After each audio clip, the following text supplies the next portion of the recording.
Ciencia. Religión.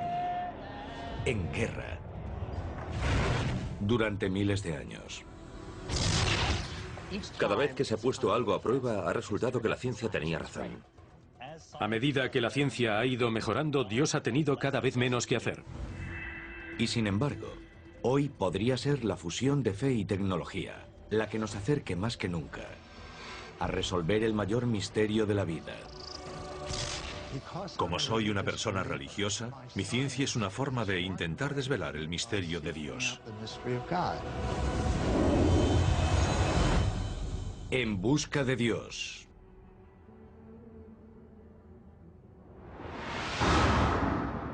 Durante siglos, la Iglesia Católica ha librado una guerra contra la ciencia, en la creencia de que su misma existencia podría minar los principios más sagrados de la fe. Los científicos eran tachados de herejes, sus avances silenciados, y a veces incluso se veían obligados a retractarse ante las amenazas de muerte. Pero hoy hay señales de un cambio radical. Cuando las personas descubren que soy a la vez sacerdote y científico, y especialmente que trabajo para el Vaticano, que tiene un observatorio, la pregunta es siempre, ¿por qué? ¿Por qué tiene un observatorio el Vaticano? Estas instalaciones multimillonarias y de primer nivel mundial se encuentran a 3.350 metros de altura sobre el nivel del mar. Su telescopio de 1,8 metros es capaz de asomarse a miles de años luz a través de las galaxias. Los científicos que trabajan aquí están formados en astronomía y cosmología. ¿Pero qué los convierte en únicos? Que también son hombres de fe y han abrazado la ciencia como herramienta en su camino para encontrar a Dios. Tenemos una metodología muy estricta que vamos aprendiendo a medida que nos preparamos como científicos. Dada la complicada historia de la Iglesia con la ciencia, la propia existencia de este moderno observatorio es sorprendente. Especialmente desde la Ilustración, ha habido una relación amarga entre ciencia y religión, donde la ciencia, creo yo, ha explicado cada vez más al mundo y las personas religiosas se han sentido cada vez más amenazadas. El núcleo de la amenaza para los creyentes es que la ciencia descarte tanto a Dios que Dios acabe por no existir. Y con ello se irá toda una visión de la vida, toda una visión del mundo. Durante buena parte del último milenio, cuestionar las explicaciones que ofrece la Biblia de los fenómenos naturales era peligroso. A comienzos del siglo XVII, astrónomos eminentes eran sometidos a juicio cuando sus descubrimientos científicos chocaban con las creencias religiosas comunes. Una de las ideas científicas más amenazadoras fue la teoría avanzada por los astrónomos Copérnico y Galileo. La Iglesia predicaba que la Tierra era el centro del sistema solar y que el Sol giraba a su alrededor. Pero Copérnico y Galileo sugirieron lo contrario, que el Sol era el centro del sistema solar. Los descubrimientos de Galileo fueron recibidos al menos por parte de la Iglesia Católica como un problema, que entraba en conflicto con la Biblia, que dice, y el Sol se detuvo. En realidad es la Tierra la que se mueve y el Sol el que está parado, y en lo que a nosotros respecta, ahí hay un conflicto. La Iglesia Católica ha dado un giro de 180 grados desde la época de Galileo, y menos mal. La aceptación de la ciencia es un cambio radical, pero la pregunta es, ¿por qué ahora? La presencia de la Iglesia en el Observatorio Vaticano indica que ésta reconoce el valor de la ciencia y también de los conocimientos que obtenemos a través de ella.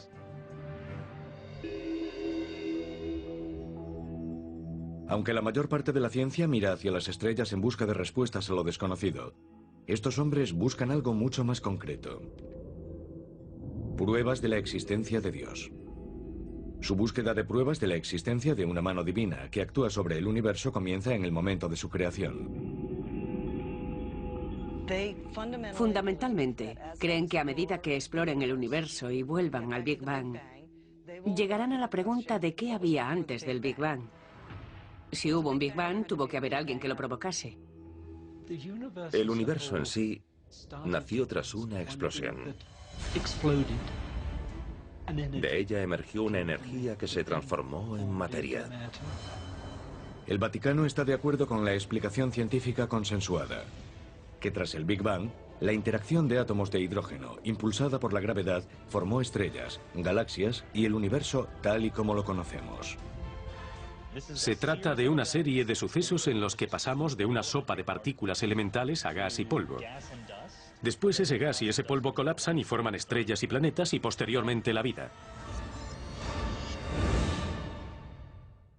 Nosotros procedemos de este universo, al igual que las estrellas, las galaxias, las ranas y todo lo demás. Procedemos de este universo en evolución. Esa es la mejor explicación científica para nuestra existencia.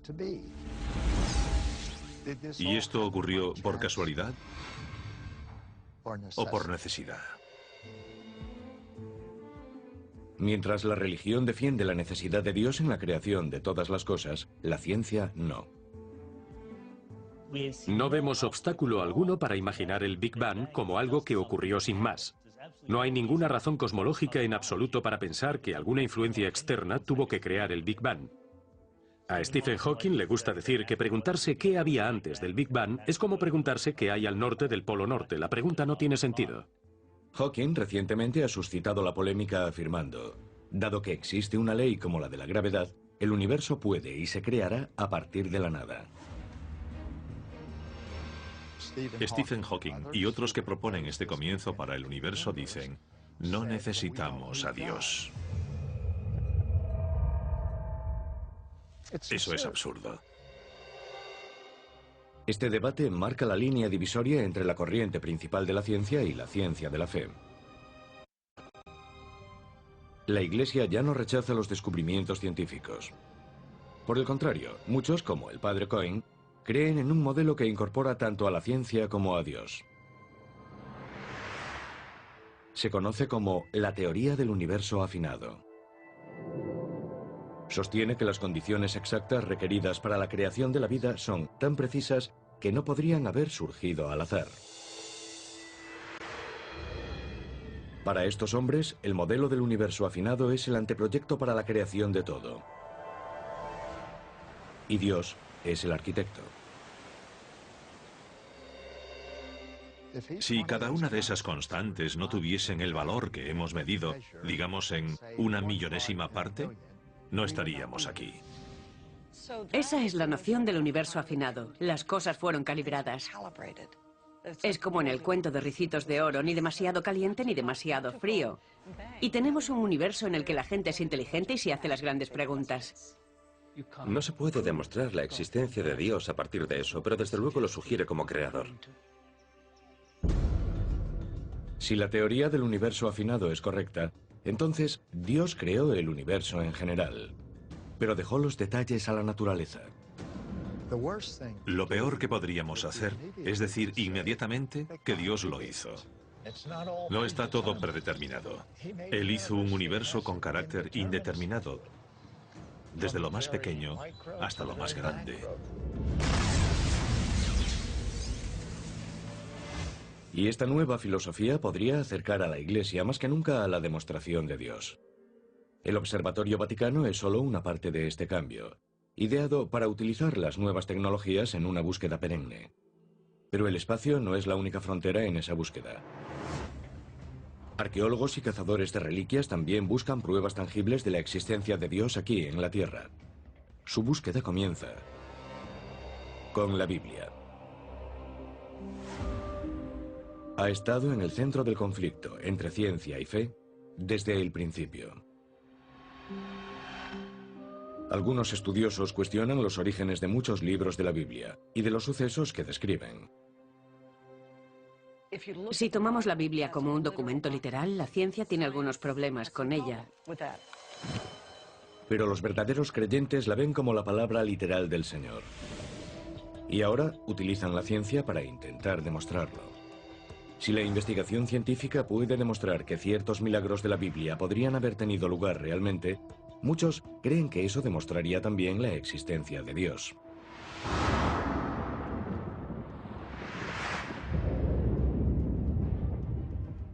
En el norte de Etiopía, un hombre sigue la pista del mayor descubrimiento de la historia.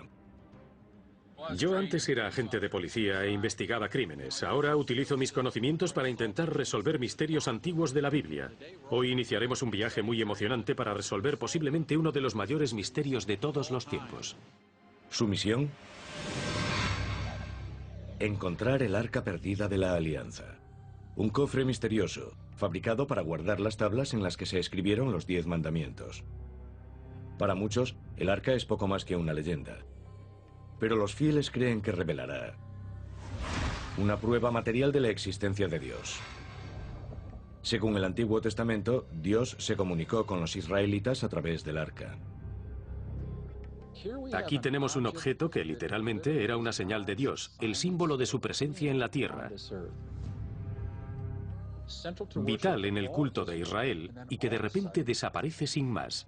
Desaparece de la pantalla del radar y nadie sabe qué le ocurrió. El hecho de que el arca constituya una prueba definitiva de la existencia de Dios es discutible. Pero primero debe ser encontrada. Al igual que Kornuk, otros arqueólogos e investigadores han peinado el planeta en busca de pistas de su paradero. Pero tras miles de años, el rastro se ha enfriado. En su búsqueda, Kornuk se ha centrado en una zona rica en posibles pruebas. Me han dicho que esto tiene sangre. Relatos históricos. Los Abbas me han mostrado un agujero tallado en esta piedra. Dicen que es aquí donde estaba clavado el poste de la tienda. La tienda era el tabernáculo. Y nuevas pistas que muy pronto podrían llevarle hasta el arca.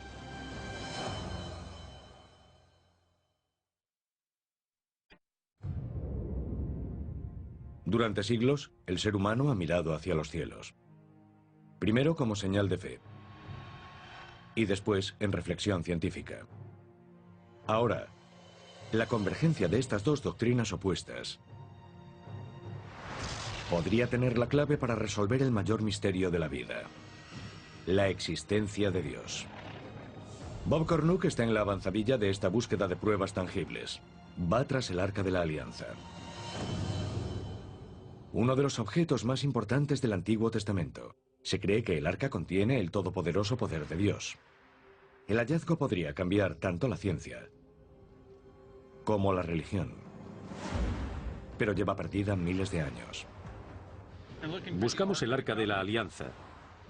Este objeto, vital en el culto de Israel, desaparece de la pantalla del radar. Está ahí. Un minuto y entonces desaparece, como en una nube de humo. Kornuk ha estudiado la historia del arca en busca de pistas vitales. Las instrucciones para construir el arca fueron entregadas por Dios a Moisés, como si fuesen un plano. Se cree que el arca es lo bastante grande para contener las tablas de piedra de los 10 mandamientos. Mide 1,10 de largo, 75 centímetros de ancho y otros 75 centímetros de alto, forrada por dentro y por fuera con oro. Sobre el arca había 2 ángeles dorados. Dicen que tanto el poder como la ira de Dios se encuentran dentro de la propia arca. Solo los sacerdotes más devotos podían acercarse a ella. Si no rezabas como era debido ante el arca, te mataba.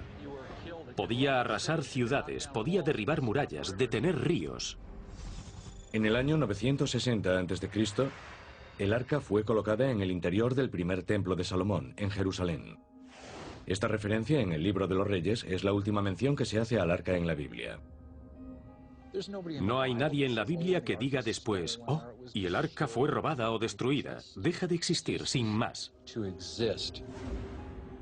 Los estudiosos bíblicos difieren en dónde y cuándo desapareció el arca. Existen varias teorías. Para Kornuk, la pista más prometedora apareció durante una investigación iniciada en la década de 1980 por Graham Hancock, corresponsal de The Economist. Hancock teorizó que el arca había sido rescatada del templo de Salomón durante el reinado de un rey pagano. Esa persona es Manasés, un rey malvado, maníaco, loco, que colocó ídolos paganos dentro del templo. Esta profanación del templo habría impulsado a los sacerdotes devotos que guardaban el arca a protegerla por todos los medios necesarios, incluso retirándola de su sagrado lugar de descanso. El arca habría sido retirada por los sacerdotes levíticos leales, que sin duda rechazaban todo lo que se estaba haciendo y que contaminaba el templo. Cornuck cree que la vía de escape más probable para salir de Jerusalén habría sido hacia el oeste, hacia Egipto, y después el descenso por el río Nilo. La siguiente pista que apoya su teoría podría encontrarse en estas rocas de la pequeña isla Elefantina. Su hipótesis se basa en la existencia, en este lugar, de las ruinas de un antiguo santuario, construido siguiendo las especificaciones exactas del Templo de Salomón, el hogar original del arca. Los habitantes de la zona creen que fue construido como refugio provisional, pero el arca no estaría a salvo allí durante mucho tiempo. Los arqueólogos afirman que se produjo un enorme conflicto en la isla Elefantina. Los historiadores describen una revuelta de los egipcios vecinos que puso al arca en peligro. Cornuck cree que el motivo del ataque podría proporcionar una pista sobre lo que le ocurrió al arca. Dicen que el arca era tan poderosa que exigía un sacrificio de sangre para ser contemplada. Según la ley judía, esto está prohibido en todas partes, salvo en presencia del arca. Los judíos habrían sacrificado un cordero, y los egipcios adoraban al cordero. Eso supuso un conflicto y la destrucción del templo. Cornuck especula que, en plena batalla, el arca fue trasladada para ponerla a salvo. La pregunta es, ¿a dónde?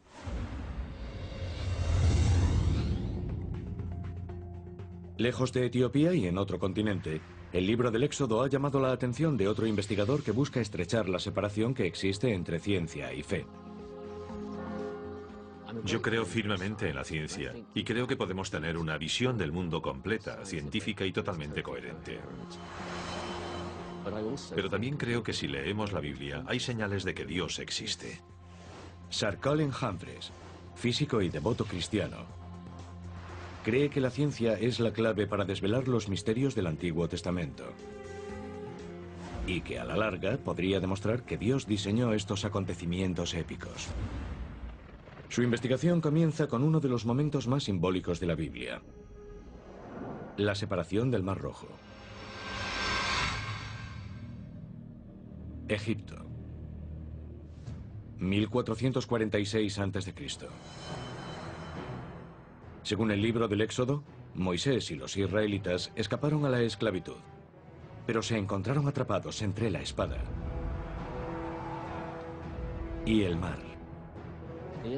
Los israelitas estaban atrapados, no tenían forma de escapar. Y entonces de repente sopló un viento que separó el mar durante toda la noche. Y la tierra quedó al descubierto. Los israelitas pensaron, caramba, qué maravilla. Y lo atravesaron corriendo. Por supuesto, el ejército del faraón fue tras ellos. Pero entonces el agua volvió a su cauce y los atrapó.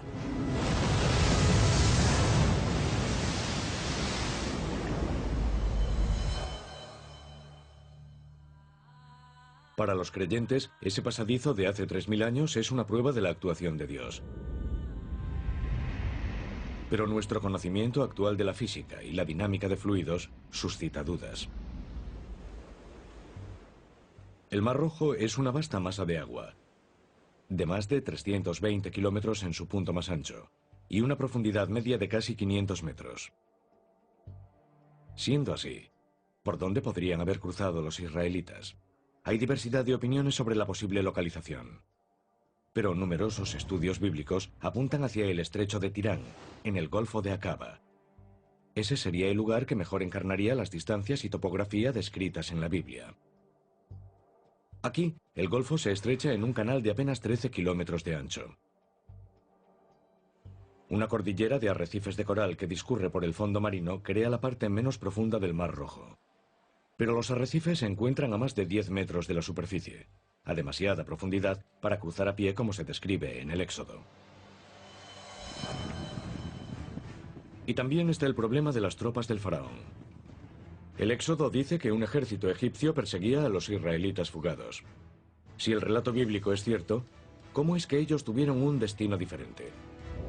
Para los no creyentes, la improbabilidad de estos sucesos es prueba de que ese relato del Antiguo Testamento no es más que un cuento.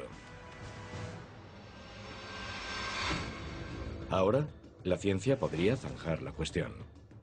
Cuando yo como científico leo la historia del éxodo desde Egipto, mi inclinación natural es preguntarme, ¿cómo ocurren estas cosas? La explicación podría ser un sencillo principio físico que puede ser observado en un vaso de agua normal y corriente.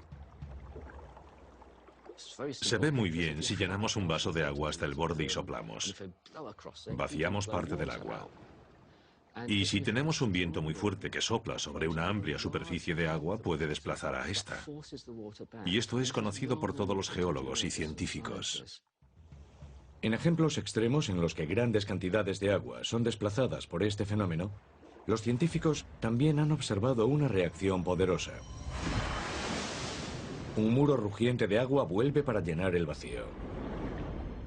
La teoría de Humphreys sobre la separación del Mar Rojo se basa en la ocurrencia de esos fenómenos naturales a gran escala. Un fenómeno conocido como viento localizado, seguido por su reacción en forma de ola de marea. El científico atmosférico Dr. Carl Drews, del Centro Nacional para la Investigación Atmosférica, cree que Humphreys podría haber dado con algo. El fenómeno de viento localizado ocurre cuando sopla un viento fuerte durante un periodo de tiempo determinado sobre la superficie del mar. Gradualmente el agua se desplaza en la dirección del viento y se retira de la costa. Y así la superficie del océano baja. Por lo tanto nos encontramos con una zona de tierra firme donde antes estaba el fondo marino. Aprovechando la potencia de los superordenadores, Drews ha estudiado el efecto de los vientos localizados en lugares que van desde el Nilo y la costa de Inglaterra hasta un par de episodios similares ocurridos en los Grandes Lagos en 2006 y 2008. El viento localizado se observa cada 5 o 10 años en el lago Erie. Se producen fuertes tormentas que llegan del oeste y que provocan marejadas ciclónicas en Buffalo. Pero en el lado de Toledo, que está frente al viento, grandes zonas del lago se secan completamente y el agua desaparece en el horizonte. Se ha observado que la diferencia de altura entre un lado del lago Erie y el otro puede ser de hasta 5 metros. Esperaríamos que toda el agua del lago Erie estuviese al mismo nivel, pero si hay un viento fuerte que sopla durante varias horas, hay 5 metros de diferencia. Pero haría falta una tormenta de una fuerza extraordinaria para dividir el Mar Rojo, incluso en la zona menos profunda de los 10 metros, en el estrecho de Tirán. Para que se produzca un viento localizado aquí, tendrían que soplar vientos muy potentes durante horas y en una dirección muy precisa. Para que el viento localizado sea apreciable y haga retroceder el agua de manera perceptible, necesitamos una larga masa de agua. Humphreys acude a las pruebas bíblicas en busca de pistas sobre la tormenta. El relato del Éxodo describe un fuerte viento procedente del noroeste y que sopla durante toda la noche. Su teoría es que si soplaron vientos fuertes por toda la zona del Golfo de Aqaba durante varias horas, el viento localizado podría haber tenido fuerza suficiente para dejar al descubierto un puente de tierra. El Golfo de Aqaba mide 180 kilómetros de longitud y si nos encontramos con un viento huracanado, el agua puede retroceder unos 800 metros o incluso 1,5 kilómetros. Con datos recogidos de los satélites de la NASA, el Dr. Carl Drews crea un modelo oceánico y un mapa terrestre del Golfo para evitar los posibles efectos de una tormenta de esas características. He usado mapas geológicos, estudios geológicos, la dirección de los sedimentos para reconstruir la configuración de las lagunas y ríos que había durante el período del Éxodo. Después los introduje en el modelo oceánico con un superordenador y apliqué un viento digital que soplaba a 101 kilómetros por hora. Sería difícil caminar con ese tipo de viento, pero es posible avanzar poco a poco. Huracanes y ciclones a menudo se desarrollan en mar abierto. De modo que, según los patrones meteorológicos mundiales, ¿podría una tormenta de esta magnitud haberse desatado sobre el Mar Rojo, que está rodeado de tierra? Un estudio oceanográfico de la Universidad Estatal de Florida calculó que una tormenta de ese tipo podría afectar a esta región una vez cada 2.400 años. Una probabilidad escasa, pero científicamente posible. Combinando el relato bíblico del paso con los modelos científicos, Drews elabora una cronología que coincide con las condiciones descritas en el Éxodo. La tormenta perfecta. La Biblia dice que esto ocurrió a lo largo de una noche. De modo que el viento sopló 12 horas y de repente se paró. Y las aguas se separaron y estuvieron separadas durante un periodo de 4 horas. Después volvieron a unirse. Pero incluso si hubiesen dispuesto de 4 horas para cruzar el puente de tierra que habría quedado al descubierto, para los 2 millones de israelitas habría sido imposible atravesar el Mar Rojo y escapar. ¿Es posible que las pruebas científicas refuten el relato bíblico? Mucha gente para cruzar por ese espacio en solo 4 horas. Esta cifra es increíblemente grande. Algunos creen que la historia del Éxodo es inventada. Humphreys atribuye esta discrepancia a la difícil traducción del Éxodo. En hebreo antiguo, la misma palabra podía tener varios significados diferentes. Y la palabra que se utiliza para decir miles en el libro del Éxodo es una palabra hebrea llamada Aleph, pero que también puede significar un grupo o una tropa. Por la literatura egipcia sabemos que una tropa en el ejército egipcio eran solo 10 hombres. De modo que cuando tenemos en cuenta esa traducción y sumamos, no acabamos con 650.000 hombres de más de 20, acabamos con 5.000 hombres de más de 20. Y si sumamos mujeres y niños, nos encontramos con 20.000 personas, algo mucho más manejable. Si el nuevo cálculo de Humphreys es correcto, reforzaría la teoría de que el milagro del Mar Rojo sí ocurrió realmente. Humphreys calcula que un grupo de este tamaño podría haber cruzado un tramo de 13 kilómetros en 4 horas. Así pues, todo encaja. Y la operación matemática, que es complicada, de repente se simplifica y se convierte en algo tan elegante que habría que decir que es la solución correcta. Es un descubrimiento emocionante. Modelos informáticos avanzados podrían validar también un último elemento del milagro del Mar Rojo.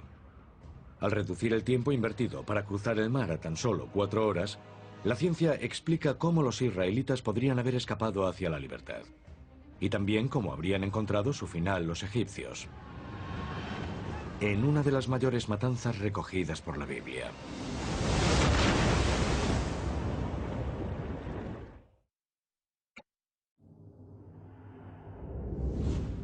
Desde la cosmología y la arqueología hasta la oceanografía, investigadores de toda una variedad de disciplinas científicas han lanzado una cruzada global para descubrir pruebas cuantificables de la existencia de Dios.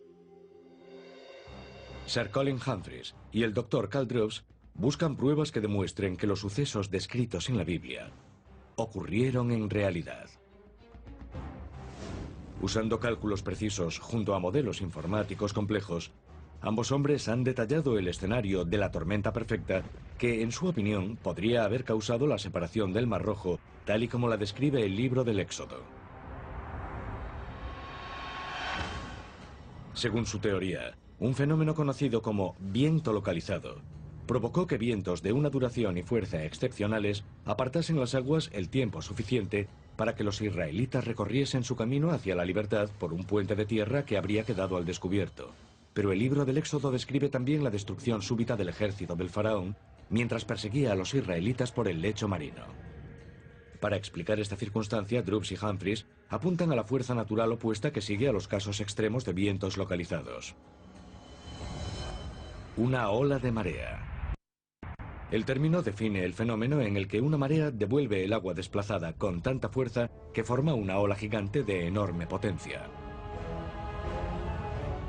En cuanto el viento cesa, de repente el agua vuelve y nos encontramos con enormes muros de agua revuelta y atronadora. Eso aplastará a todo aquel que se encuentre en el pasadizo. Los cálculos de Drubbs revelan que un viento localizado, lo bastante potente como para separar el Mar Rojo, habría desencadenado una ola de marea de una magnitud demoledora. Cuando leí por primera vez la historia, lo primero que pensé fue que si vieron venir el agua, ¿por qué no salieron corriendo? Pero lo que la matemática demuestra es que si tenemos agua que ha sido desplazada por un viento localizado y ese viento de repente cesa, el agua vuelve como ola de marea. No vuelve gradualmente, vuelve de manera repentina. Y eso es lo que dice el libro del Éxodo, que Moisés extendió su mano sobre las aguas y que el viento dejó de soplar.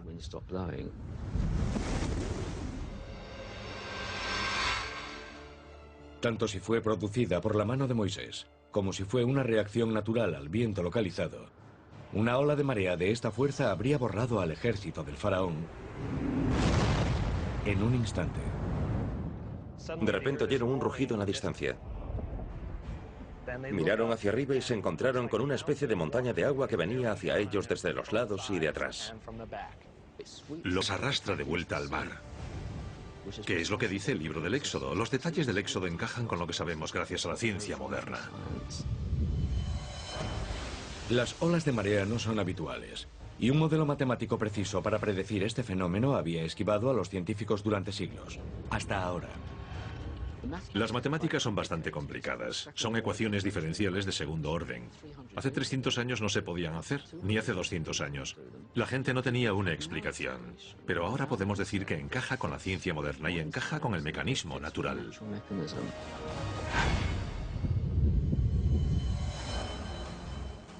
Solo con la llegada de los superordenadores han sido posibles las predicciones de dinámica de fluidos de esta complejidad. La tecnología está abriendo una nueva frontera en la búsqueda de Dios. Pero aunque estos fenómenos naturales ofrecen una explicación científica para los sucesos descritos en el Éxodo, eso por sí solo no demuestra la existencia de Dios. Pudiera ser que Moisés hubiese tenido mucha suerte. Pudiera ser que fuese un meteorólogo excelente. Está claro por qué le llamamos un milagro. Y es por el momento en que ocurrió. Porque si no, los habría masacrado. Es un fenómeno muy improbable como para que ocurra en una noche tan concreta, justo cuando lo necesites. Si Moisés tuvo tanta suerte, todos deberíamos apostar por él. Creo que la sincronización demuestra que Dios actuó. Tanto Droops como Humphreys están de acuerdo en que la existencia de Dios no está en los sucesos naturales en sí mismos, sino en su milagrosa sincronización. En definitiva, a la ciencia le resulta imposible explicar cómo una tormenta que se produce una vez en la vida tuvo lugar en el sitio y momento correctos para rescatar a los israelitas. Yo creo que la ciencia contesta a las preguntas del cómo. ¿Cómo ocurrió esto? La religión contesta a las preguntas del por qué. Algunas personas creen que si puedes explicar un milagro ya lo estás descartando como tal. Pero yo no lo creo así. Deberíamos esperar que Dios actuase dentro del universo y dentro de las reglas que Él ha creado para ese universo. Por eso para mí eso no excluye a la fe para nada. De hecho hay un salmo que dice que cuando Dios hizo volver al Mar Rojo, no dejó su huella en el agua para nada. Así que Dios obviamente no era visible. Aunque su trabajo ha estrechado la separación entre la ciencia y lo divino, estos científicos reconocen que, por el momento, todavía es necesaria la fe para salvar las últimas distancias. Los científicos deberían ser humildes y darse cuenta de que la ciencia no puede llegar a lo sobrenatural, solo estudiamos lo natural. Así que yo estudio los movimientos del viento y del agua. Según la Biblia, Dios envió el viento en el momento justo y le dijo a Moisés que estuviese allí.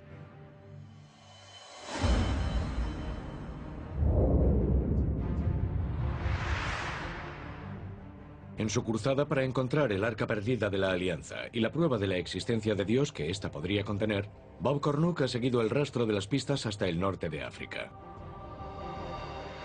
Si el arca debe abandonar su lugar de descanso durante 3 siglos en la isla Elefantina, Cornuke cree que la ruta más probable hacia la seguridad habría sido directamente Nilo abajo hacia Etiopía. Y hasta aquí le ha llevado su búsqueda. Iremos a Gondar, que es un lugar en el que siguen residiendo judíos hoy en día que afirman ser descendientes del pueblo que trajo el arca de la alianza aquí, a Etiopía.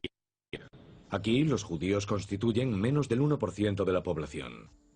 Pero la existencia de esta comunidad aislada no es una prueba concluyente de que el arca pasase por aquí. La mayoría de los expertos opinan que la presencia de judíos aquí es una mera coincidencia.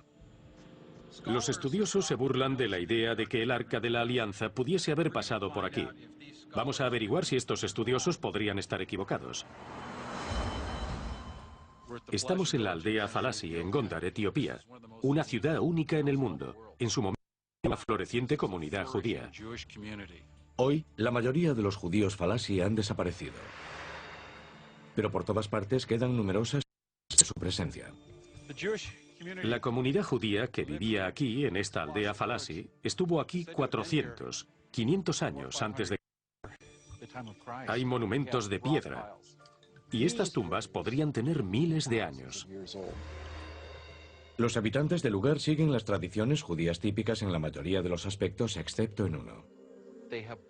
Celebran sacrificios con sangre que no se hacen en ningún otro lugar del mundo, salvo aquí, en esta aldea Falasi, desde hace no centenares, sino miles de años. ¿Podría ser este el eslabón definitivo con el arca? Kornuk busca al último rabino que queda en la comunidad Falasi.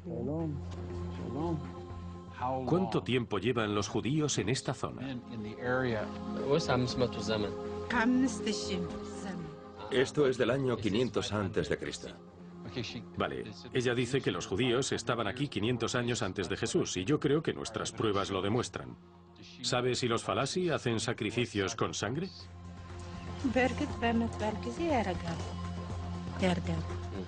Sí, los hacían. Hacían sacrificios con sangre cuando estaban aquí los judíos etíopes. Este ritual con sangre apunta al arca. Pero las anécdotas no son pruebas, y Kornuk lo sabe. Su motivo para regresar hoy a Gondar es encontrar pruebas biológicas.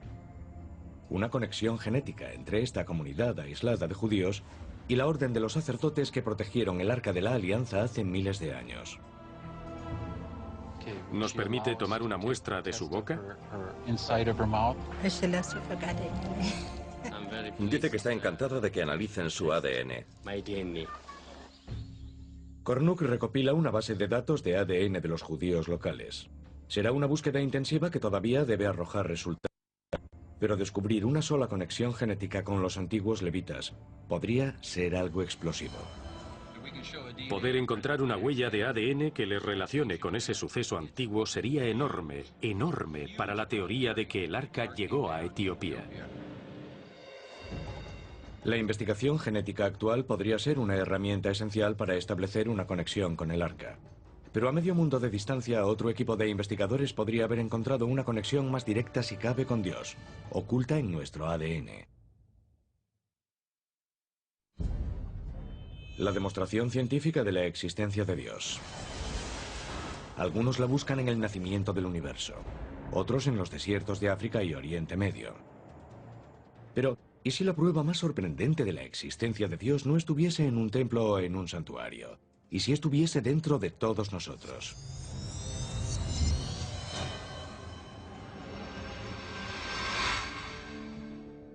Investigaciones genéticas recientes han suscitado un debate explosivo, explorando si tal vez estemos construidos para creer en Dios. El famoso biólogo molecular Dr. Dean Heimer ha descubierto lo que él denomina el gen de Dios. Prueba de que la creencia en Dios, o incluso el mismísimo Dios en persona, está codificado en nuestro ADN. Los científicos intentan refutar a Dios desde hace mucho tiempo, pero no lo han conseguido, y no hay señal de que vayan a conseguirlo en el futuro. De modo que hay algo en lo más profundo de nuestros cerebros relativo a la forma en que la espiritualidad afecta a nuestra conciencia. Y por lo tanto nos parecía razonable hacernos la pregunta de si habría una base genética para ese rasgo. El Dr. Heimer se encontró con el tema por accidente. Yo estaba estudiando el papel de los genes en otros rasgos de la personalidad y en la orientación sexual, que como sabemos tiene un componente biológico. Y resulta que estaba usando un cuestionario sobre personalidad que incluía un apartado denominado autotrascendencia. El Dr. Heimer define el término autotrascendencia como la inclinación a ver el mundo más grande y más amplio que nosotros mismos. Un mundo de espiritualidad más allá del reino físico de la vida cotidiana. Se puede demostrar numéricamente que la religión de una persona católica frente a protestante, por ejemplo, es un 100% medioambiental. Pero la espiritualidad tiene un componente medioambiental escaso y es fundamentalmente genética. De hecho, la gente quizás reza más de lo que practica el sexo, por ejemplo. Heimer analizó el ADN de 2000 personas de todas las religiones, así como de no creyentes. Seleccionamos un grupo de genes y buscamos cualquier cosa que tuviese una correlación consecuente con un nivel de autotrascendencia. Tras varias rondas de análisis, el equipo de Heimer identificó un tipo de gen particular relacionado aparentemente con una sensación de espiritualidad fuerte. Ese gen es el denominado VMAT2, siglas de transportador vesicular de monoaminas. Para simplificar las cosas, le hemos llamado el gen de Dios. Creemos que es algo que tiene que ver con la capacidad o susceptibilidad de una persona a creer en conceptos como el de Dios. ¿Es esto una prueba de que Dios está incorporado en nuestro código genético? Un elemento interesante de la espiritualidad es que se trata de un rasgo independiente de la personalidad. Es diferente de la ansiedad, es diferente de todo lo demás que hemos medido y tiene un componente emocional muy fuerte que hace que la gente crea en las cosas más descabelladas o en las más importantes, dependiendo de nuestro punto de vista. Por eso tenemos cruzados, por eso tenemos todas las grandes actividades de la Iglesia y todas las terribles, las horrorosas también.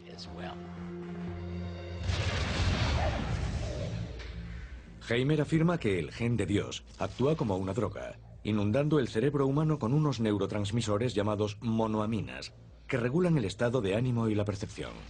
El gen de Dios equilibra estas monoaminas a medida que pasan de célula a célula y afecta a las respuestas emocionales del individuo. El gen VMAT2 lo tiene todo el mundo. Del mismo modo que todos tenemos el gen del color del pelo.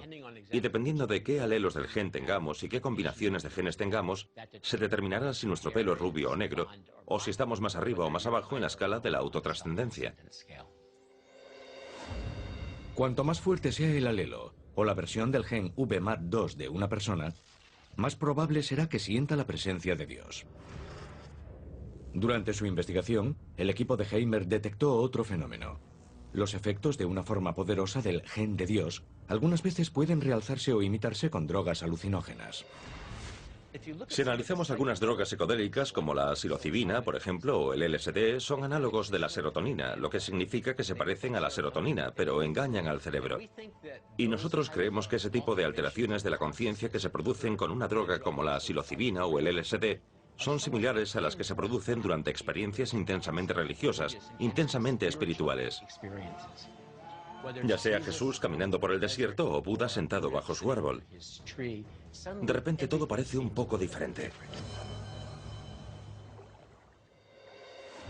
Según los descubrimientos de Heimer, las reacciones químicas gobernadas por el gen de Dios podrían haber sido responsables de algunos milagros descritos en la Biblia, como el de Moisés y la zarza ardiente. Básicamente Moisés estaba drogado. Podría haber estado drogado porque Dios le habló desde una zarza ardiente, o podría haber estado drogado porque se comió una seta mala en la sopa de aquel día. No tengo manera de saberlo o predecirlo. Pero lo que sí sé es que sus experiencias probablemente supusieron cambios en el nivel de las monoaminas de su cerebro. Y esto no quiere decir que las experiencias religiosas sean simplemente como drogas. Quiere decir que ambas funcionan del mismo modo en el cerebro. Tener la versión del gen de Dios que te hace más espiritual es como tener una pequeñísima dosis de psilocibina durante toda tu vida. Y eso hace que el cerebro sea un poco más susceptible a este tipo de ideas. Si eres creyente, puedes decir, mira, esto demuestra que Dios nos hizo, para que podamos entenderlo, y eso demuestra la existencia de Dios. Si eres no creyente, puedes decir, mira, esto demuestra que el cerebro se inventa a Dios. Es solo un montón de químicos. Dios no existe. Pero si no está ahí para conectar al hombre con Dios, ¿por qué habría de evolucionar algo como el gen de Dios? Algunos biólogos teorizan que en las sociedades humanas antiguas, donde los miembros de la misma tribu adoraban a un dios o dioses comunes, un gen de Dios que funcionase a un nivel más alto facilitaría que sus miembros trabajasen juntos y se protegiesen unos a otros. Un gen de Dios más fuerte podría haber supuesto una ventaja evolutiva. Pero la ciencia también está revelando una ventaja física de la espiritualidad. Hay un montón de datos que demuestran que las personas que son espirituales y que son religiosas tienden a vivir un poco más, tienden a recuperarse de las enfermedades más rápidamente. Hay muchas posibilidades de que los genes como este puedan haber permanecido en la mezcla y haber sobrevivido a la evolución reciente. La causa de esta ventaja todavía está por determinar, pero el efecto es un campo en el que la ciencia y la fe trabajan juntas para conseguir avances. Es una relación que Heimer ha estudiado minuciosamente. La ciencia y la fe llevan en guerra mucho tiempo. Y hasta ahora, cada vez que se ha puesto algo a prueba, ha resultado que la ciencia tenía razón. Sí, la Tierra no es el centro del universo, gira alrededor del Sol. Sí, la evolución sí se produjo, y estamos relacionados con otros animales. No somos algo único que hayan puesto aquí. Pero donde la ciencia se equivocaba era en que la ciencia no habla a las necesidades emocionales de las personas. No cambia la conciencia de la gente del modo que lo hace la religión. ¿Lograrán explicar alguna vez los científicos los orígenes de la conciencia humana? ¿O es eso cuestión de fe? Un nuevo campo de investigación pionero busca respuestas en uno de los lugares más enigmáticos de la Tierra.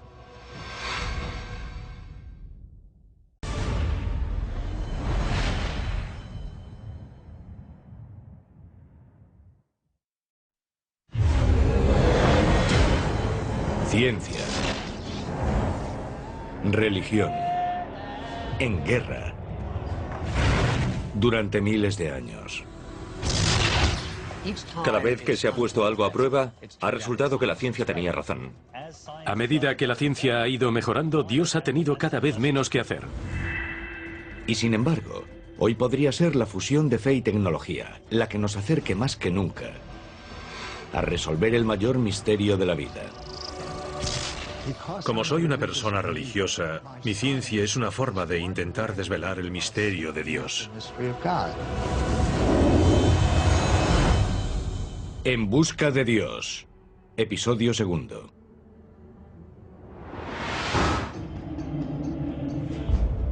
A lo largo de la historia, el ser humano se ha propuesto explicar su propia existencia. Y durante siglos, esa búsqueda le llevó a una respuesta. Dios. Los avances científicos del último siglo han suscitado dudas sobre la existencia de un ser supremo. Pero ahora, fe y ciencia empiezan a unirse para intentar resolver nuestra gran pregunta. ¿Existe Dios?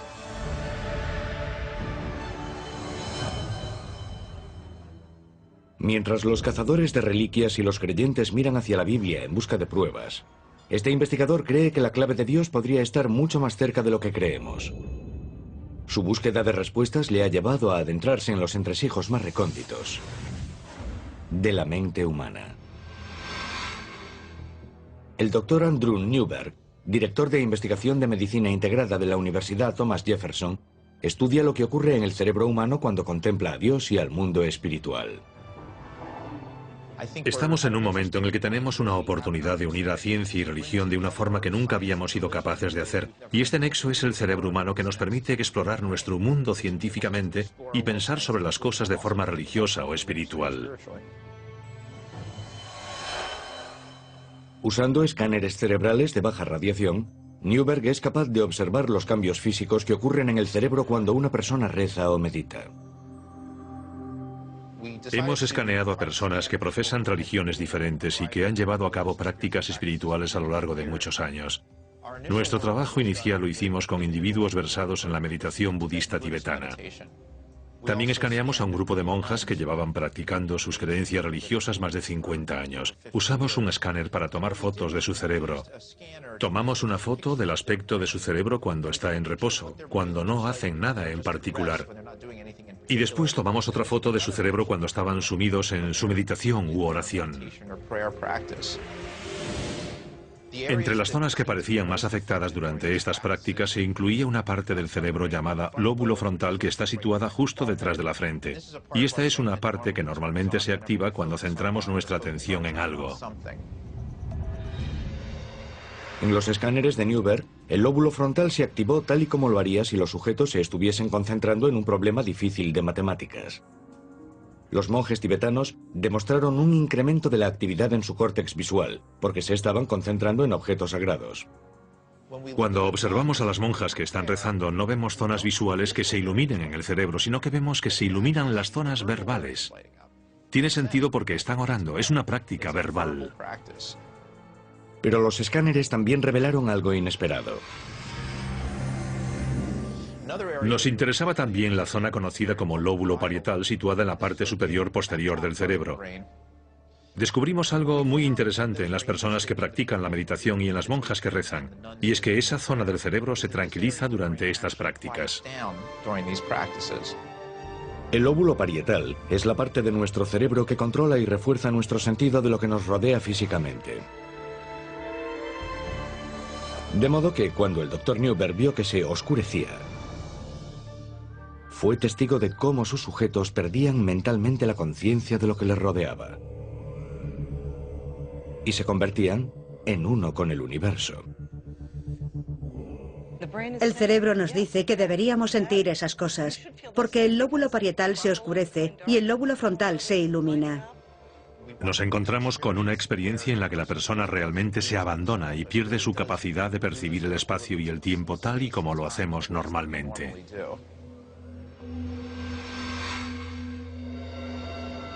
¿Son estos escáneres una prueba de la existencia de Dios? Escaneé a una monja franciscana que sentía que había estado en presencia de Dios. Puedo decirle qué aspecto tiene su cerebro cuando ella siente que está en presencia de Dios. El escáner no te dice si Dios está en la habitación con ella o no. Y lo que es especialmente relevante en el contexto del programa es que es en esa experiencia donde la gente dice, he encontrado a Dios. Encuentran algo que une nuestro universo de una manera especial. Y cuando observamos nuestra realidad material, no vemos esa conexión general.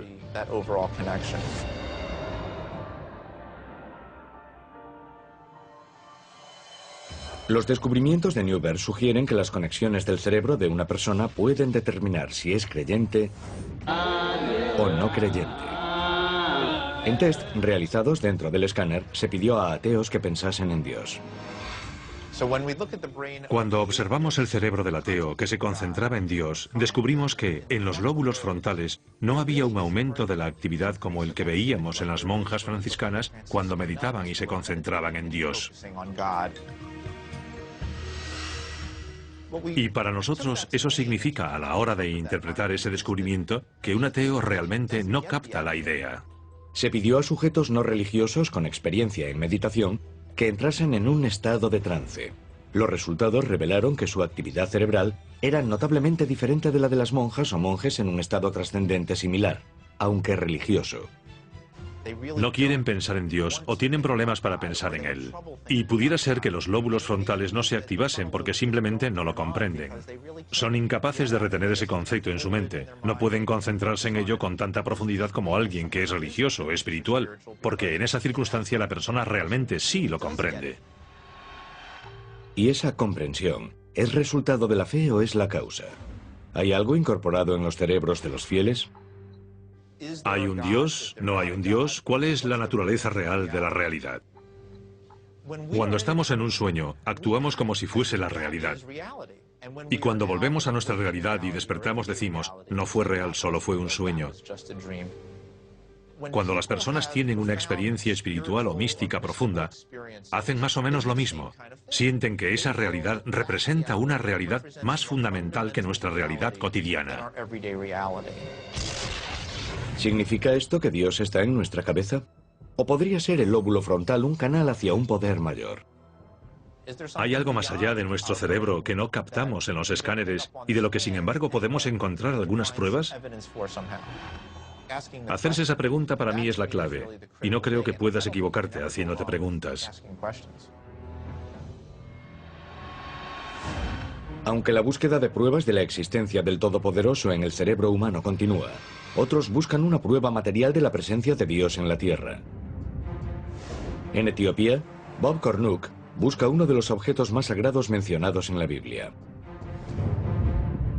El Arca Perdida de la Alianza, un cofre de oro que supuestamente guardaba los 10 mandamientos y que lleva desaparecido miles de años. Su recuperación y autentificación corroboraría amplios pasajes del Antiguo Testamento e incluso podría ser un conducto directo hacia Dios.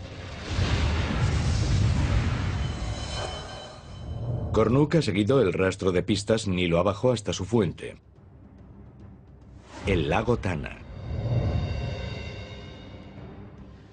Cruzaremos el lago y después un trayecto de 3 horas en barco. Las frecuentes tormentas y las aguas infestadas de cocodrilos lo convierten en un viaje peligroso. Si el arca fue traída hasta aquí por sus protectores, las defensas naturales del lago Tana podrían haber disuadido a cualquier posible enemigo. Este recóndito lugar habría sido el escondite ideal para un objeto sagrado. Este lago es muy grande y tiene algunas islas muy interesantes. Podrían ser las piezas de un rompecabezas que resolvería el misterio de dónde está el Arca de la Alianza, de a dónde ha ido. A unos 50 kilómetros de la costa se encuentra una isla prohibida. Un acantilado de más de 12 metros de altura constituye su perímetro. Un obstáculo desalentador, que podría haber protegido al arca de invasores y ladrones. Esta es la isla de Tana Kirkos y, como ven, parece una fortaleza. ¿Cómo podría alguien escalar esa pared si quisiese llegar hasta el arca y llevársela? Tana Kirkos está habitada por monjes que recelan de los extranjeros. Protegen un tesoro de objetos extraños, que podrían demostrar que el arca estuvo oculta en esta isla durante 800 años. Algunos de estos tesoros nunca han sido mostrados a extraños. Resuelto a tener acceso a esos objetos, Kornuk ya ha visitado la isla en otras ocasiones para ganarse la confianza de los monjes. Este es Abba Gabriel, un buen amigo. Está considerado un hombre santo y es venerado por miles de personas. Veremos su aldea y veremos objetos que podrían estar relacionados de manera única con el Arca de la Alianza. Las reliquias están seguras en un búnker protegido. Estamos frente a la puerta tras la cual se encuentran los tesoros. Coronas de reyes, instrumentos que, según dicen, fueron traídos desde Jerusalén junto al Arca de la Alianza. La presencia de Dios está literalmente en estos objetos. Estos frágiles instrumentos se dice que son objetos utilizados en el ritual de sangre llevado a cabo en presencia del arca como ofrenda a Dios. Kornuk tiene permiso para examinar una reliquia crucial: el Gomer, un cuenco antiguo que presuntamente se usaba para contener la sangre del animal sacrificado. Me han dicho que echaban la sangre aquí, la revolvían para que no se coagulase y la usaban para rociar con ella a los fieles, para concederles el perdón. Y rociaban esto sobre el Arca de la Alianza. Los monjes de Tana Kirkos no permitirán que los objetos salgan de la isla, lo que dificultará una autentificación científica. Pero Kornuk cree que los objetos coinciden con la descripción que se hacía en la Biblia de los instrumentos utilizados en los sacrificios rituales. No son pruebas concluyentes, pero refuerzan la teoría de que el arca viajó hasta aquí. La dificultad está en que no puede entrar nadie para decir: puedo asegurar que lo que tenéis aquí es la Biblia. Coinciden bastante bien con lo que dice la Biblia. Podemos tomar las palabras de la Biblia y literalmente aplicarlas a estos objetos, y encajan perfectamente. La historia coincide y todo lleva hasta esta isla. Tana Kirkos revela más pistas. Estamos sobre el acantilado. Es bastante escarpado por ambos lados. Y los Abbas me han mostrado un agujero tallado en la piedra. Dicen que aquí es donde se clavaba uno de los postes de la tienda. Había 4 con los que sujetaban la tienda, y la tienda era el tabernáculo, el lugar donde se guardaba el Arca de la Alianza en el desierto.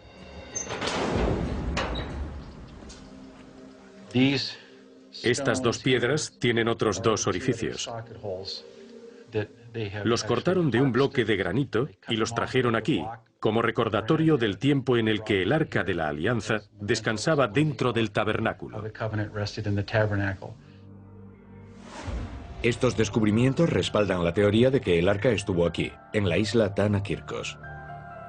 Pero mientras Kornuk busca pruebas de Dios, muchos de los fieles apelan a un poder mayor, en busca de ayuda para un objetivo más urgente: una cura para el cáncer.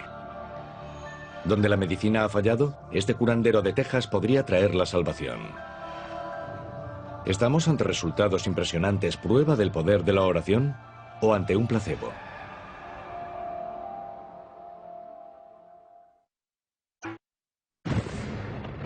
En la búsqueda mundial de pruebas de la existencia de Dios, los neurocientíficos exploran la compleja relación entre la espiritualidad y el cerebro humano.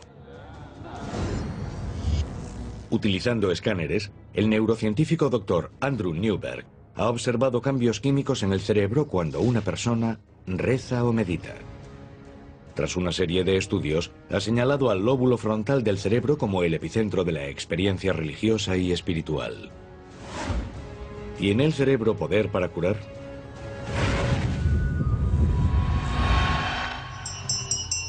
Desde los albores de la historia humana, el ser humano ha creído en el poder curativo de la oración. Los curanderos han existido durante siglos y se han apoyado en este fenómeno.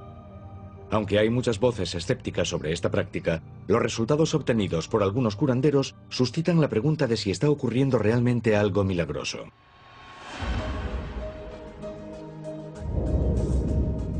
Las multitudes que se pelean porque las reciba el doctor y Sam Naimi creen que son testigos de la acción de Dios a través de la mano del hombre.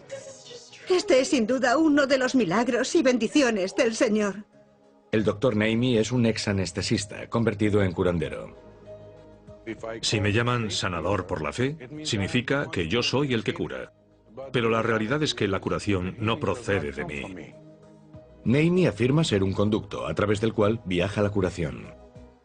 Lo que yo hago demuestra que Dios existe.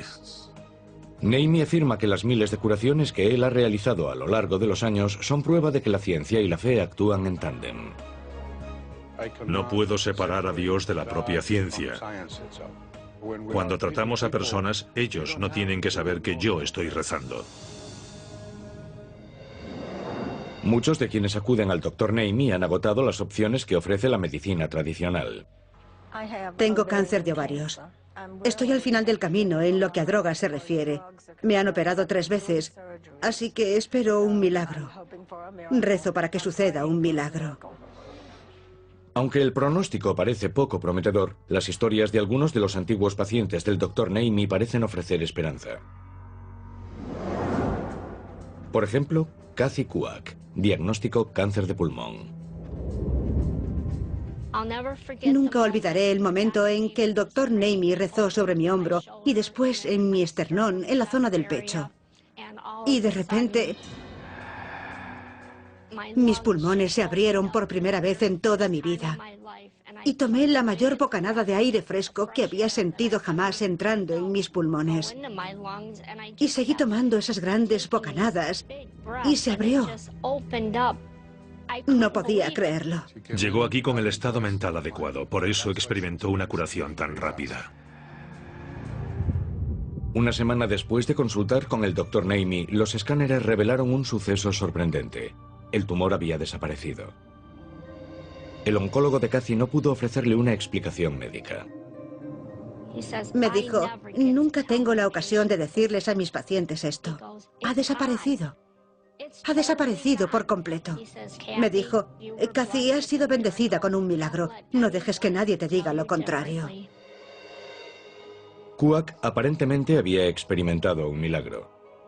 Pero, ¿este caso en el que a alguien se le había perdonado la vida era un ejemplo de la misericordia de Dios o el efecto placebo que impulsó al cerebro a sanar el cuerpo por sí solo? Cuando las personas se sumen en estados espirituales profundos, su cuerpo y su cerebro cambian. Y tal vez cambie cómo funciona su sistema inmune. Cambia la forma en que su cerebro y su cuerpo reaccionan a diferentes cosas. Muchos científicos creen que el efecto placebo es algo falso, pero en realidad es una forma muy poderosa en la que puede funcionar nuestro cerebro y que cambia el modo de funcionar de nuestro cuerpo. Todavía no está al alcance de la ciencia la posibilidad de determinar si la cura de Kathy se debió a la gracia de Dios o a la gracia de su gen de Dios.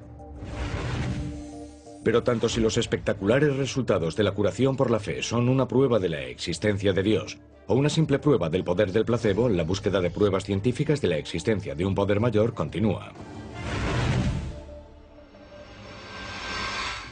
Durante siglos, expertos de todo el mundo se han lanzado a la caza de objetos religiosos perdidos. Han buscado pruebas que pudiesen demostrar pasajes de la Biblia y, en definitiva, la existencia de Dios.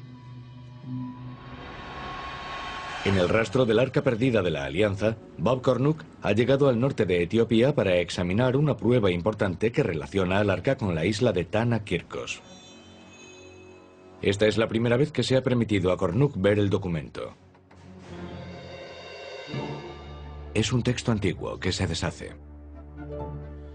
Este libro tiene 1700 años. Fíjese en la pátina que tiene. Es de piel de animales. El libro contiene una imagen sorprendente, que podría confirmar la teoría de Cornuck de que el Arca de la Alianza viajó hasta aquí. Cuando estaba examinando el libro, encontré esta imagen única. Vemos a María y a Jesús llegando a la isla de Tana Kirkos. ¿Por qué vendría Jesús a esta isla? Los estudiosos están a punto de sufrir un esguince intelectual. Piensen en ello. Cuando tenía 12 años, regresó a Jerusalén tras el exilio en Egipto, y el primer lugar al que acudió fue un templo. Les dijo a sus padres, ¿dónde esperabais que estuviese? Aquí le tenemos llegando a esta isla. Aquí es donde estaría el templo portátil, el tabernáculo que contenía el Arca de la Alianza, y tenemos un testimonio escrito que tiene 1700 años. Transmitida durante generaciones, la historia oral de Tana Kirkos respalda el relato de este texto antiguo. ¿Vosotros creéis que Jesucristo estuvo aquí? 3 meses y 10 días. 3 meses y 10 días. ¿Y estos libros hablan de eso? Sí, Santa María, Jesús. Está Santa María, Jesús, una imagen. La imagen y la historia. La historia. Sí. Esta imagen antigua podría ser un descubrimiento épico. Si Jesús viajó hasta esta isla remota, podría ser una señal de que algo tremendamente importante descansaba aquí. Mientras Cornuc se acerca un paso más al arca, otros investigadores continúan su búsqueda para demostrar la existencia de Dios dentro del cerebro humano.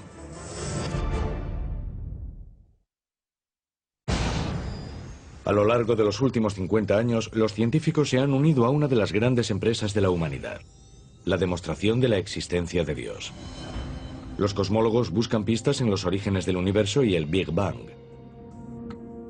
Gracias a recientes avances en tecnología, los neurocientíficos buscan en las profundidades del cerebro humano. Están comenzando a explorar cómo nuestra relación con Dios podría estar determinada por nuestra química cerebral. En 1962, un alumno de doctorado de Harvard intentó un osado ensayo para estudiar si las sustancias introducidas en el cerebro alteran nuestra percepción de Dios. Fue conocido como el experimento Marsh-Chapel. El objetivo del estudio era determinar si un alucinógeno introducido en el cerebro de un sujeto devoto podría crearle la sensación de que estaba en presencia del mismísimo Dios. Se hizo en la Universidad de Harvard cuando Timothy Leary estaba allí y antes de que las drogas psicodélicas fuesen prohibidas por ley. Tomó un grupo de estudiantes de teología, personas que ya eran creyentes y que estaban en el camino de la espiritualidad, y los dividió en 2 grupos. A un grupo le administró psilocibina, un alucinógeno muy potente. La psilocibina provoca alucinaciones al alterar la cantidad de serotonina liberada en el lóbulo frontal, el centro de control emocional del cerebro, que también se activa durante la meditación y la oración. Y al otro grupo le administró una droga de control que acaloraría a sus sujetos, pero no les haría alucinar. Y después fueron todos al servicio del Viernes Santo en la iglesia y escucharon el sermón pronunciado por un ministro muy conocido de la capilla de Harvard. Los sujetos del estudio que habían tomado el placebo dijeron que el servicio les había parecido como cualquier otro. Pero muchos que habían tomado el alucinógeno describieron una experiencia de autotrascendencia durante el sermón, la sensación de que estaban conectados directamente con Dios. Tras la experiencia, muchas semanas después, les preguntaron qué recordaban, si les había impresionado. Y resultó que las personas que habían tomado el peyote la recordaban como una experiencia tremendamente importante, transformadora, que había cambiado sus vidas. Y quienes habían tomado la droga de control afirmaban que solo había sido un sermón más. Para quienes habían tomado psilocibina, el impacto del experimento fue duradero. En un seguimiento del estudio realizado 20 años después, muchos de los sujetos seguían considerando aquella experiencia como algo profundo que había cambiado sus vidas. Algunos declaraban haber sentido que conectaban directamente con Dios.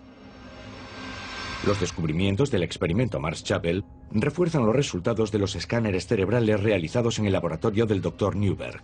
Ambos estudios relacionan el lóbulo frontal con nuestra percepción de Dios e indican que nuestra experiencia espiritual puede intensificarse con una oración ferviente, con la meditación e incluso con drogas psicoactivas. Estas experiencias intensas inducen la ilusión de que estamos conectados con un poder superior o activan una parte del cerebro diseñada para ser un canal entre el hombre y Dios. Futuros estudios del lóbulo frontal podrían ser la clave para demostrar la existencia de Dios. A medio mundo de distancia. La búsqueda que lleva a cabo Bob Cornuc para encontrar una prueba definitiva de la presencia de Dios en la Tierra, el Arca Perdida de la Alianza, se ha convertido en un rastro de pruebas que llevan Nilo abajo, pasando por el asentamiento judío próximo a Gondar, hasta el lago Tana. Y ahora, siguiendo las pistas encontradas en Tanakirkos y en una antigua leyenda etíope, Kornuk llega a una pequeña localidad en el norte de Etiopía.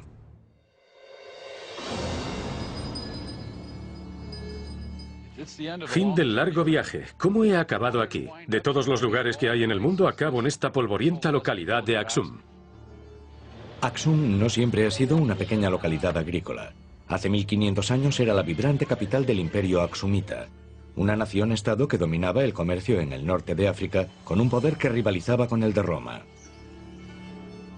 Los reyes de Aksum disfrutaban de lujosas demostraciones de su riqueza y recogían tesoros por todo el mundo antiguo. En el siglo IV después de Cristo se dice que el soberano de Aksum se hizo con el mayor trofeo del mundo cristiano. Ezana fue a la isla de Tanakirkos, se apoderó del arca y la trajo aquí. La trajo a este mismo lugar. Sobre las ruinas de una gran iglesia construida por Ezana, Kornuk ve que la prueba está justo bajo sus pies. Piedras grabadas en un dialecto etíope del siglo IV, el Ge'ez, detallan el robo del arca y su triunfante llegada aquí. Estamos caminando entre los cimientos de la iglesia más antigua del África subsahariana. Y fue aquí a donde el rey Ezana, en el siglo IV, trajo el Arca de la Alianza.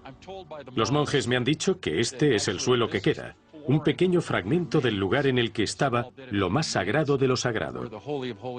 Aquí fue donde estuvo el Arca de la Alianza durante varios siglos. Las pruebas arqueológicas revelan que esta fue en otro tiempo una gran iglesia basílica, una estructura digna de albergar el objeto sagrado. Como vemos aquí, en su época, esta iglesia tuvo unos motivos preciosos junto a estos grabados. No eran solo bloques de piedra, no era una iglesia austera. Esta es una pila bautismal. Probablemente es eso, o una pila en la que los sacerdotes se aseaban antes de entrar a ver el Arca de la Alianza. La iglesia fue saqueada por los invasores musulmanes en el siglo XVI. La historia local cuenta que el arca fue rescatada por sus fieles protectores, que la ocultaron hasta que pudiese ser colocada en la iglesia de Nuestra Señora María de Sion. Cuando la iglesia fue reconstruida en 1965, se convirtió en una catedral fortificada, un búnker bien guardado para proteger algo de gran valor. Ahí es donde los etíopes afirman, y yo personalmente creo, que descansa hoy el Arca de la Alianza.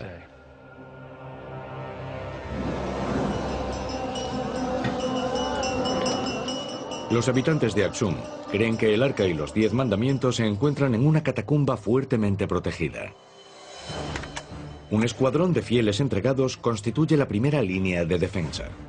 Voluntarios armados con armas de asalto montan guardia en este complejo día y noche.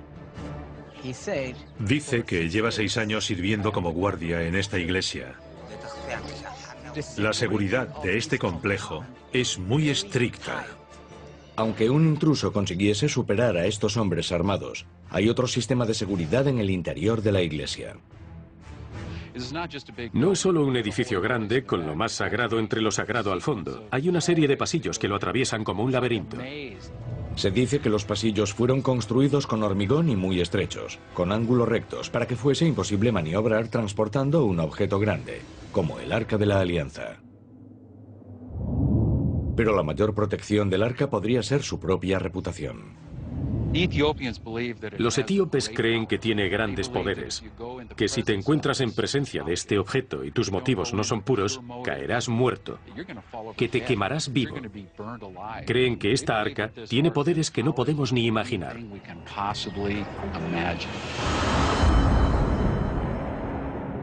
Hace menos de una década, se dice que 3 monjes se colaron en la cámara y se acercaron al arca. Un hombre murió en el acto. Otro murió 2 semanas después. Yo volé aquí en cuanto me enteré de la muerte de aquel hombre. Hablé con su familia, fui a su tumba y lo vi. El tercer hombre tiene muy mal la vista, pero sigue con vida. Yo no creo que el arca tenga el poder que dicen los etíopes, pero creo que posee el poder de la mente. Estas personas han sido adoctrinadas desde el día de su nacimiento. No recuerdan un momento de sus vidas en el que no les hayan dicho que el arca tenía un poder increíble.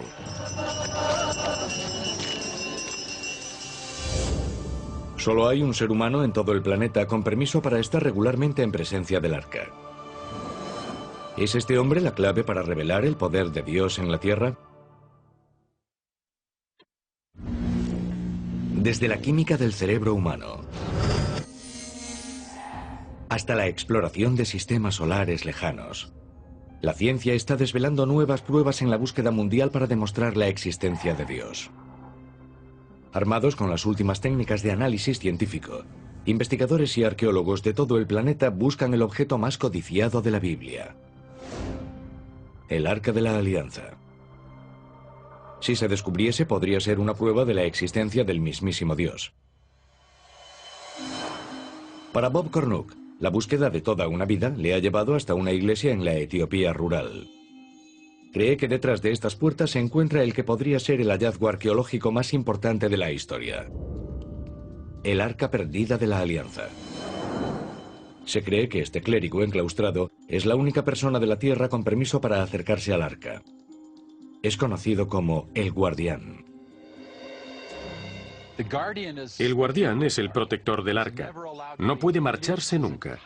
Vive toda su vida atrapado entre estas vallas. Si el arca no estuviese ahí, ¿por qué tendríamos a estos guardianes durante centenares, miles de años prisioneros aquí? El Guardián raramente habla con extraños, pero hoy, tras numerosas negociaciones con los ancianos de Axum, Cornuke ha conseguido que se lo presenten. En estas poco habituales imágenes vemos cómo el Guardián habla a Cornuke a través de una pequeña verja que se encuentra en la parte posterior del complejo. ¿Su salud es lo bastante buena para venerar al arca? ¿Se encuentra bien?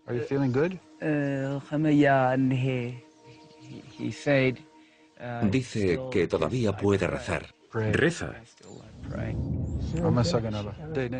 Tras unos breves minutos, el Guardián regresa a su puesto.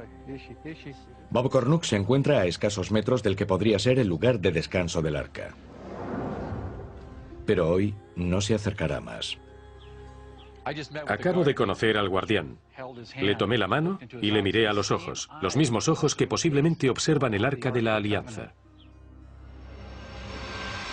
Cornuke espera que su recién obtenido acceso al Guardián y su relación con los ancianos de Axum algún día le traigan la recompensa final: la oportunidad de contemplar el arca. El Arca de la Alianza es la joya, la cumbre de toda la arqueología. Si alguien se acercase a mí ahora y me dijese: Bob, puedes entrar tras esa cortina y ver el Arca de la Alianza, ¿lo haría? Iría de cabeza. Este es el mayor descubrimiento arqueológico de la historia.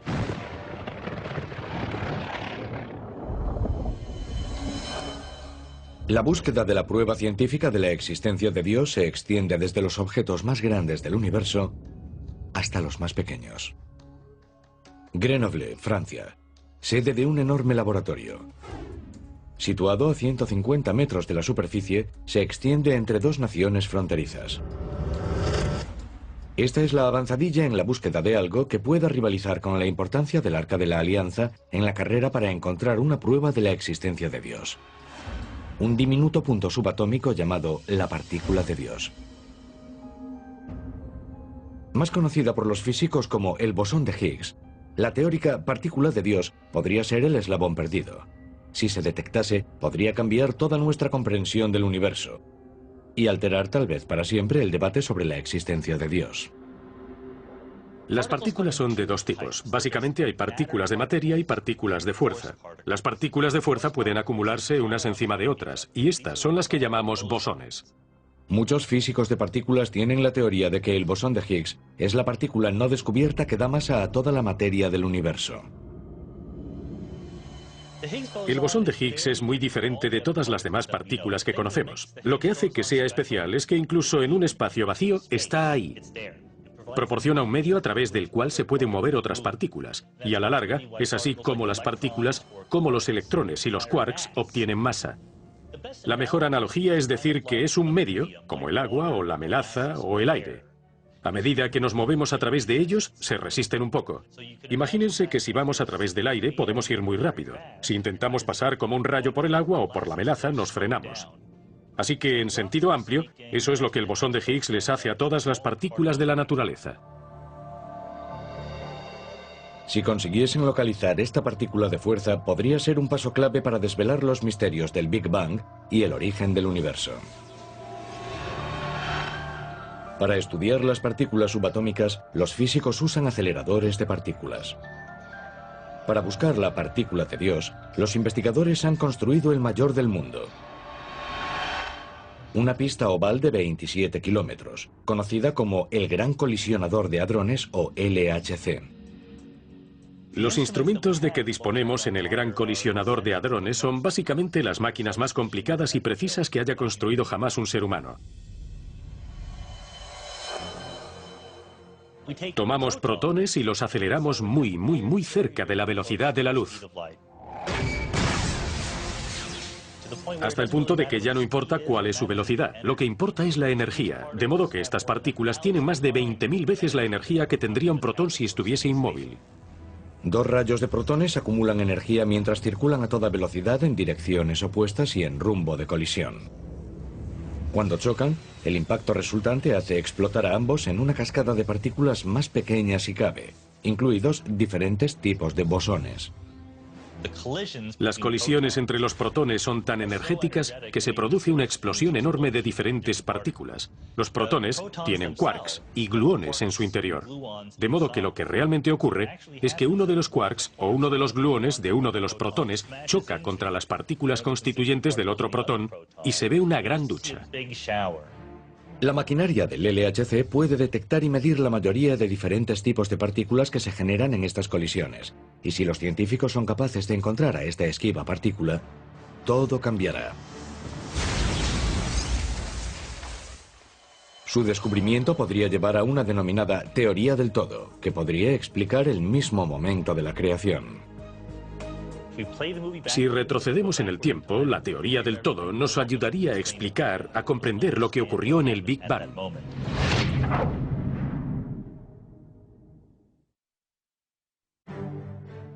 Investigadores de todo el mundo están ampliando los límites de nuestro conocimiento científico y abriendo una nueva frontera en la épica búsqueda de la humanidad para encontrar la prueba de la existencia de Dios. Esa búsqueda ha llevado a los físicos a construir el mayor arsenal de maquinaria científica de la historia de la humanidad: el Gran Colisionador de Hadrones. El LHC dispara rayos de partículas subatómicas a energías que se aproximan a las que se dieron momentos después del Big Bang. Estas colisiones permiten a los científicos explorar los componentes más diminutos de la materia y la energía. Como Einstein dice que E igual a mc², la energía es proporcional a la masa. Si queremos crear partículas más pesadas, necesitamos más energía, lo que significa que hay que construir máquinas cada vez más grandes. El objetivo: encontrar el esquivo bosón de Higgs, más conocido como la partícula de Dios. Su descubrimiento podría demostrar el modelo estándar, una teoría que aúna nuestro conocimiento sobre mecánica cuántica, electromagnetismo y física de partículas. Encontrar el bosón de Higgs sería un triunfo para la imaginación humana. Es el último ingrediente en el modelo estándar de la física de partículas, la última pieza del puzzle. Pero el modelo estándar por sí solo no puede ofrecernos una comprensión completa de la naturaleza. El modelo estándar no explica la gravedad, que todos sabemos que existe, de modo que no solo buscamos el bosón de Higgs en el LHC. Buscamos todo tipo de cosas. Una de las cosas que a los físicos les encantaría encontrar es una teoría del todo.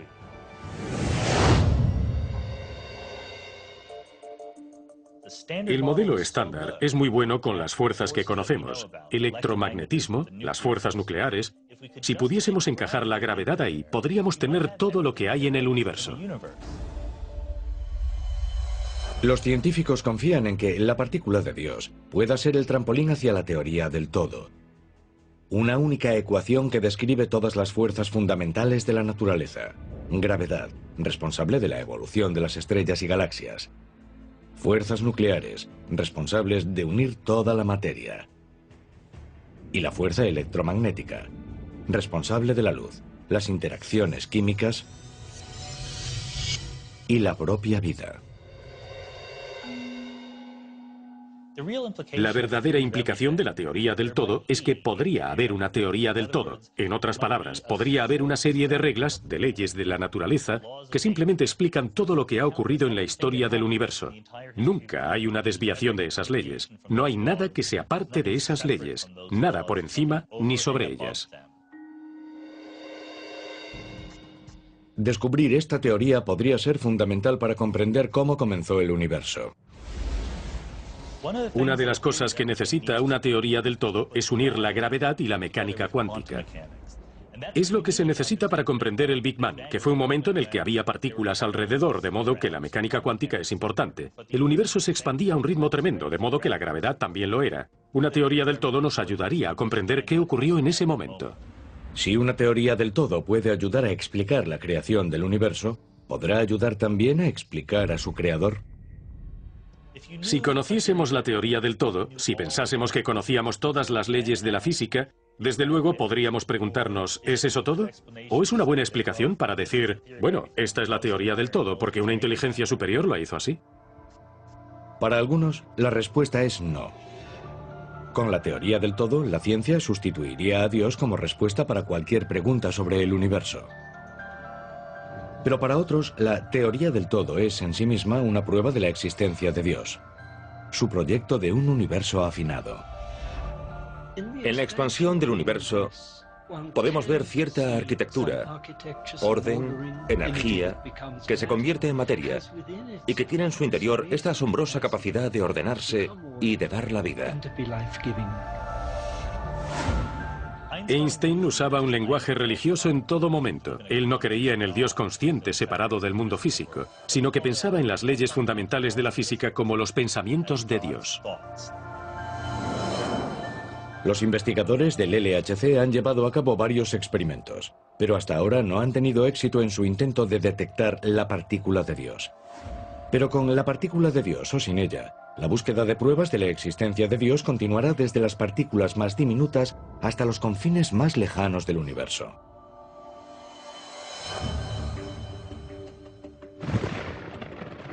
Desde el Arca de la Alianza hasta el proyecto de Dios para el universo, la búsqueda de la prueba de Dios es una empresa que está en marcha. ¿Puede demostrar la ciencia la existencia de Dios? Ahora mismo no. Pero creo que la única forma en que demostraremos si Dios existe o no, no es solo a través de la ciencia, sino de las perspectivas religiosas y espirituales, y desde una perspectiva científica empírica. Pero la propia búsqueda, la persecución de una prueba cuantificable de la existencia del Creador, es una faceta que define la experiencia humana. Puede que sea la pregunta más importante de la vida. ¿Existe un Dios? Porque cambiaría nuestra forma de vivir. De modo que hay que buscar una prueba de ello. ¿Es este el lugar en el que la ciencia encontrará finalmente la prueba que demuestre la existencia de Dios? ¿O este? El siguiente gran paso al frente hacia nuestra comprensión de un poder mayor, si es que este existe, podría llegar en cualquier parte en cualquier momento. Pero aunque la ciencia se esfuerza cada vez más por demostrar la existencia de Dios o negarla, algunos se preguntan, ¿cuánto queremos saber de verdad? El Dios de los vacíos, el Dios que explica lo inexplicable, se ha vuelto cada vez más y más pequeño. ¿Qué elegimos creer? ¿Que este mundo material es todo lo que hay y que la ciencia puede explicarlo todo? Bien. Es un dilema al que se enfrenta hasta el más pragmático de los científicos. Yo no creo que la ciencia por sí sola nos dé un propósito y un significado. No nos dice lo que está bien y lo que está mal. Pero si queremos saber lo que está bien y lo que está mal, es importante basar esa discusión en el mundo real. Y si el mundo real no tiene Dios en él, entonces el propósito y el significado tendrán que venir de otra parte. Sin embargo, a medida que la búsqueda de Dios avanza, inspira a estudiosos y científicos que ven su trabajo como la posibilidad de estrechar la distancia que sigue separando a fe de realidad. Yo diría que las personas que miran al mundo solo como científicos son personas que miran a través de un ojo, como un telescopio. Pero los que miramos también a través del ojo de la fe, miramos a través de dos ojos y tenemos una visión mucho más amplia, más rica, más tridimensional del mundo.